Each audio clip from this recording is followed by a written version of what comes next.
Hello my dear student, कैसे आप लोग? बढ़िया, एकदम बढ़िया ही रहना चाहिए। देखिए हमारे प्यारे स्टूडेंट, आज जो है लेक्चर नंबर 2 है, जो वैद्युत रसायन इलेक्ट्रोकेमिस्ट्री का। इसे बैक वाला सभी का प्लेलिस्ट में बना दिया हूँ।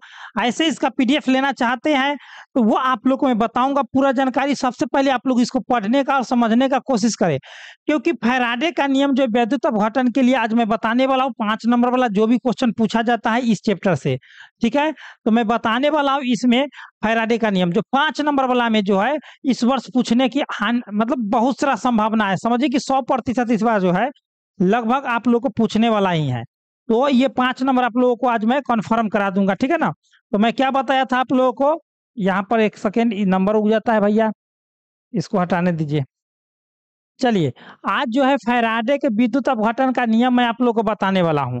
सबसे पहले नंबर बात आप लोग समझिएगा, इलेक्ट्रोड पर एकत्रित पदार्थ का द्रव्यमान जो होता है उसका जो होता है, समझ रहे हैं, उसकी मात्रा जो होता है द्रव्यमान के, वह जो है उस पर आवेश के समानुपाती होता है। यानी कि कहने का मतलब हुआ, यदि हम एक सेल बनाए है ना, एक सेल बना दे, ये इलेक्ट्रोड है, तो इस तरह से एक धन होता है, एक तरह से एक धन हो गया तो एक ऋण हो गया। ये इलेक्ट्रोड, ये पूरा वैद्युत अपघट्य है, ठीक है ना, वैद्युत अपघट्य है। तो ये वैद्युत अपघट्य है, तो क्या कह रहा है, कहता है कि जे इलेक्ट्रोड पर एकत्रित पदार्थ का द्रव्यमान वैद्युत अपघट्य, क्या वैद्युत अपघट्य, वैद्युत अपघट्य से होकर प्रवाहित विद्युत के परिमाण के समानुपाती होता है। यानी कि जब इलेक्ट्रोड पर एकत्रित पदार्थ जो है उसका द्रव्यमान, तो ये इलेक्ट्रोड पर इसका द्रव्यमान हो गया W, इलेक्ट्रोड पर एकत्रित पदार्थ क्या हो गया W। अब वैद्युत अपघट्य से होकर प्रवाहित विद्युत के परिमाण, तो विद्युत के परिमाण क्या हो गया इससे प्रवाहित, तो Q हो गया। ये के समानुपाती होता है, यानी कि W समानुपाती Q, समझ रहे हैं ना। तो W समानुपाती क्या हो गया, Q हो गया। बराबर में हम लोग लिखेंगे W बराबर ZQ, तो Z क्या है, तो एक नियतांक हो जाएगा, क्योंकि जब भी समानुपाती हटाते तो एक नियतांक देते हैं, तो हम लोग Z एक नियतांक दे दिए, तो Z एक नियतांक हो गया। तो जहां Z एक वैद्युत रासायनिक नियतांक है, क्या है, नियतांक है मेरे प्यारे स्टूडेंट, क्या है, नियतांक है। यहाँ पर हटा देते हैं, क्या है मेरे प्यारे स्टूडेंट, नियतांक है, ये नहीं होगा। फिर क्या कर रहा है, वैद्युत, यहाँ पर क्या होता है, वैद्युत, वैद्युत रासायनिक तुल्यांक कहते हैं। यह वैद्युत अपघट्य की प्रकृति पर निर्भर नहीं करता है। ये वैद्युत रासायनिक तुल्यांक जो है, ये नियतांक, इसको क्या कहते हैं, जेड को, तो वैद्युत रासायनिक तुल्यांक कहते हैं। और ये वैद्युत रासायनिक तुल्यांक जो है वैद्युत अपघट्य की प्रकृति पर निर्भर नहीं करता है। ये प्रथम नियम था, ठीक है ना। थोड़ा बहुत यहाँ पर जो है घचर पचर दिखाई दे दिया होगा, है ना। यहाँ पर आप लोग को जो है यहाँ पर गड़बड़ लिखा हुआ था, नियतांक होता है ना। चलिए, तो ये बात आप लोगों को समझ में आ गया होगा मेरे प्यारे स्टूडेंट। फिर से मैं समझा देता हूँ, जैसे मान लीजिए कि ये एक इलेक्ट्रोड हो गया, इस पर एकत्रित पदार्थ, एक सेकेंड, ये इलेक्ट्रोड ले लिए, ठीक है, एक सेकेंड, क्या हो गया भैया,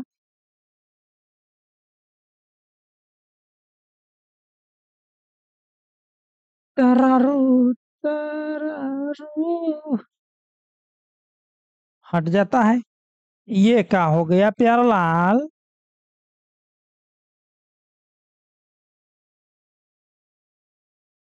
फिर से लेते हैं, अब नहीं हटेगा। जैसे ये इलेक्ट्रोड हो गया, ठीक है ना, तो इस इलेक्ट्रोड पर एकत्रित पदार्थ का द्रव्यमान W हो गया, और इसी पर जो आवेश की मात्रा होता है, प्रवाहित होता है, वो Q हो गया। तो क्या हो गया, W समानुपाती Q हो गया। तो जितना पदार्थ की मात्रा बढ़ेगा, आवेश बढ़ेगा, उतना पदार्थ की मात्रा बढ़ेगा, समानुपाती के मतलब तो W बराबर ZQ। अब Z क्या है, तो एक नियतांक है जिसको वैद्युत रासायनिक तुल्यांक कहते हैं, जिसको वैद्युत रासायनिक तुल्यांक कहते हैं, ठीक है ना, वैद्युत रासायनिक तुल्यांक कहते हैं, जो वैद्युत अपघट्य की प्रकृति पर निर्भर नहीं करता है। तो ये प्रथम नियम हो गया, 1 नंबर। दूसरा नियम क्या कह रहा है, द्वितीय नियम में, जब भिन्न भिन्न वैद्युत अपघट्य से होकर समान विद्युत धारा प्रवाहित किया जाता है, तो इलेक्ट्रोड पर एकत्रित पदार्थ का भार उनके समतुल्य भार के समानुपाती होता है। अब इसको हम लोग समझने का कोशिश करेंगे। जैसे मान लिया जाए कि ये एक विद्युत अपघट्य, एक ये है। अब ये ऐसे हम लोग बना लिए, ठीक है ना, और इसको इसे, ये इस सिरा को इससे जोड़ दिए और इस सिरा को इससे जोड़ दिए। तो कह रहा है कि भिन्न भिन्न वैद्युत अपघट्य, यानी कि ये भिन्न है, ये भी भिन्न है।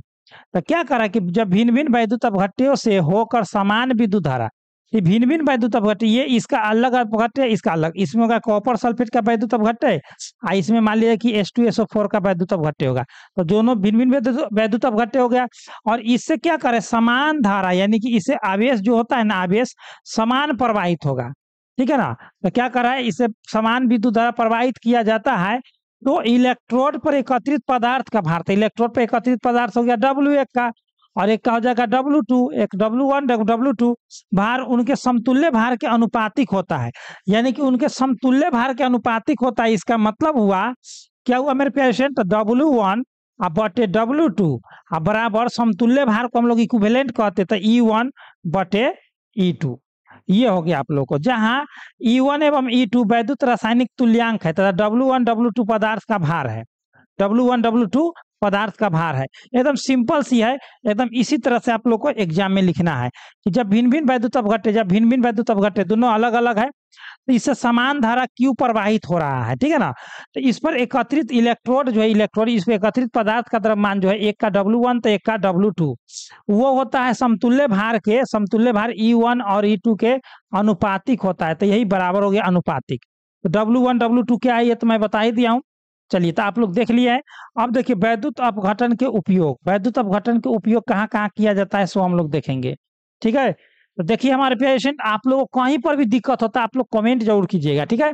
क्या कह रहा है, वैद्युत अपघटन का उपयोग विद्युत लेपन में किया जाता है, धातु के शुद्ध करने में या शोधन करने में, या मनुष्य भार ज्ञात, समतुल्य भार, समतुल्य भार ज्ञात करने में। देखिए पहले नंबर याद करना है विद्युत लेपन में, दूसरा का धातु को शुद्ध करने में, तीसरा का समतुल्य भार ज्ञात करने में। ये 2 नंबर का पूछता है। 5 नंबर का तो वो दोनों पूछ दिया नियम, तो 5 नंबर का समतुल्य भार ज्ञात करने में 2 नंबर का पूछता है। तो यहाँ से आप लोगों को बहुत ही इंपॉर्टेंट था। अब ओम का नियम पूछता है, तो क्या कहता है ना कि अचर ताप पर किसी वैद्युत अपघट्य से होकर, जैसे मान लिया कि कोई वैद्युत अपघट्य होगा, मान लिया कि इसमें कॉपर सल्फेट का वैद्युत अपघट्य है, कॉपर सल्फेट का है ना, और ये इलेक्ट्रोड है, ये प्लस और ये माइनस, ये प्लस ये माइनस।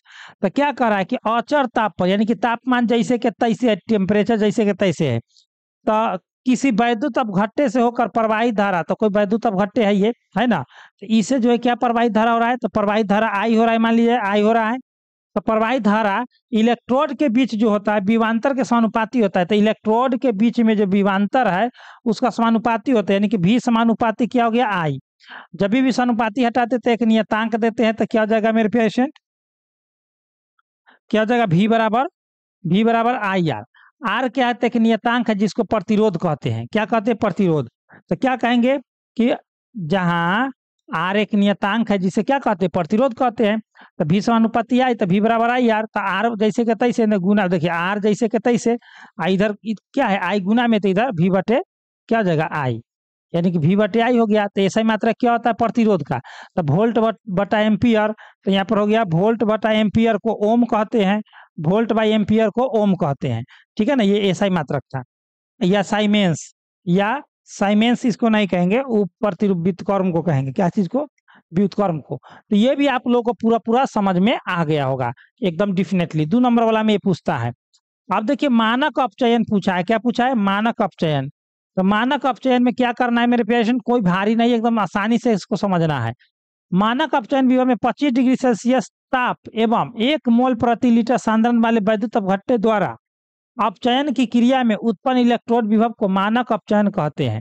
जैसे मान लिया जाए कि एक वैद्युत अपघट्य हम लोग ले लिए, एक वैद्युत अपघट्य तो हमेशा हम लोग लेते रहेंगे, अब ये प्लस ये माइनस, ठीक है ना, किसी का वैद्युत अपघट्य है। तो क्या करें, 25 डिग्री सेल्सियस पर, कितना, इसको 25 डिग्री सेल्सियस पर रखना है। 25 डिग्री सेल्सियस पर 1 मोल प्रति लीटर सांद्रण वाले, तो इसमें क्या है, 1 के मोल बिले है, और 1 लीटर में क्या है, 1 लीटर में, तो 1 लीटर में 1 मोल है, तो ये बिलियन हो गया, तो ये सांद्रण हो गया, बिलियन वाले सांद्रण हो गया।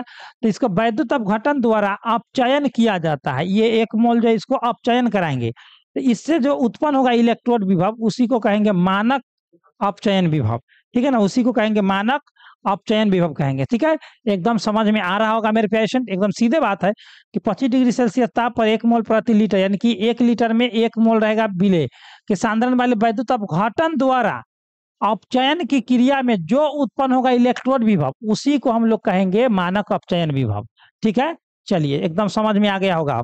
अब क्या कर मानक इलेक्ट्रोड हाइड्रोजन इलेक्ट्रोड, यानी कि मानक हाइड्रोजन इलेक्ट्रोड विभव के बारे में हम लोग पढ़ेंगे। मानक इलेक्ट्रोड हाइड्रोजन विभव के बारे में हम लोग पढ़ेंगे। तो यहाँ पर देखेंगे हमारे पेशेंट क्या कर रहा है।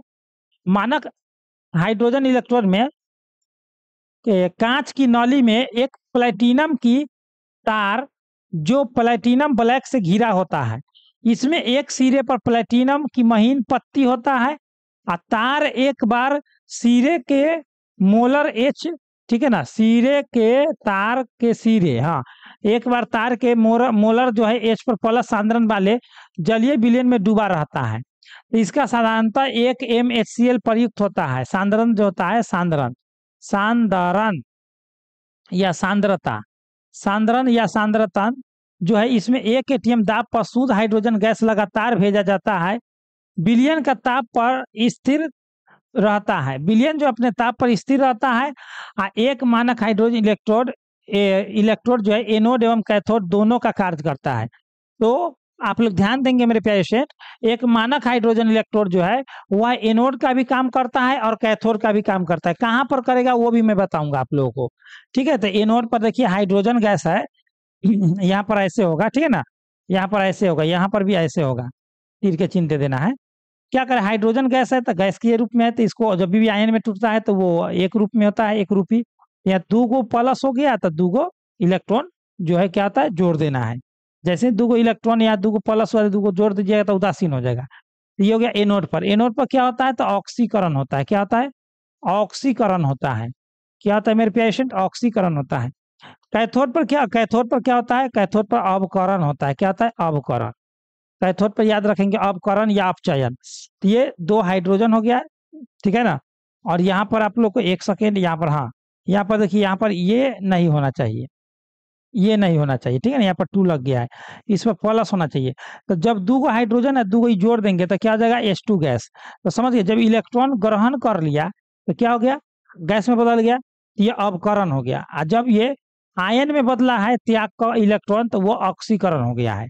तो ये आप लोग को 2 नंबर वाला में पूछा जाता है। तो हमारे पेशेंट अब आगे की टॉपिक हम लोग देखते हैं, इसका स्क्रीनशॉट ले लेंगे, ठीक है। अब आगे की टॉपिक देखेंगे कोलराउस का नियम। तो आगे की टॉपिक जो है आप लोग को बस थोड़ा सा बचा हुआ है, इसके बारे में आप लोग को नेक्स्ट डे मैं बताऊंगा लेक्चर नंबर 3 में। लेक्चर नंबर 3 में आप लोग को ये पूरा खत्म कर दूंगा, चिंता नहीं करना है। यदि आप लोग नए नए हो तो सब्सक्राइब कर ले, बेल आइकन को प्रेस कर ले। यदि PDF नोट्स लेना है तो आप लोग इस नंबर से 9097 020 615 इस नंबर से आप लोग जरूर कांटेक्ट करें।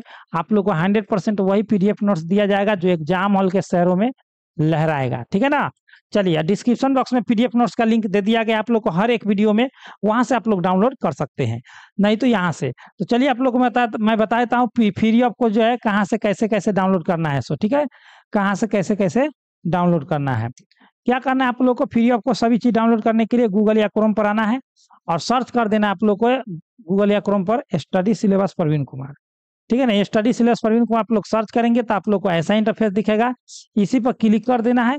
और क्लिक करने के बाद हमारे प्यारे स्टूडेंट यहाँ पर ध्यान देंगे, ऊपर की ओर ना, यहाँ से सभी चीज आप लोगों को मिल जाएगा। जो चीज चाहिए न्यू अपडेट में, जो भी एग्जाम से रिलेटेड सभी चीज यहाँ पर दिया गया है। चलिए हमारे पेशेंट, ये वीडियो कैसा लगा आप लोग को, अच्छा लगा तो कमेंट करें और प्ले लिस्ट पर सभी वीडियो दे दिया गया, आप लोग सभी को प्रीवियस जो भी है सभी को याद करें। कल इसका चैप्टर खत्म हो जाएगा और परसों इसका जो है ऑब्जेक्टिव करा देंगे। तो चलिए हमारे पेशेंट, इतना ही पर बेस्ट ऑफ लक। एक लाइक करें, अपने दोस्तों में जरूर शेयर करें। बेस्ट ऑफ लक, जय हिंद, जय भारत।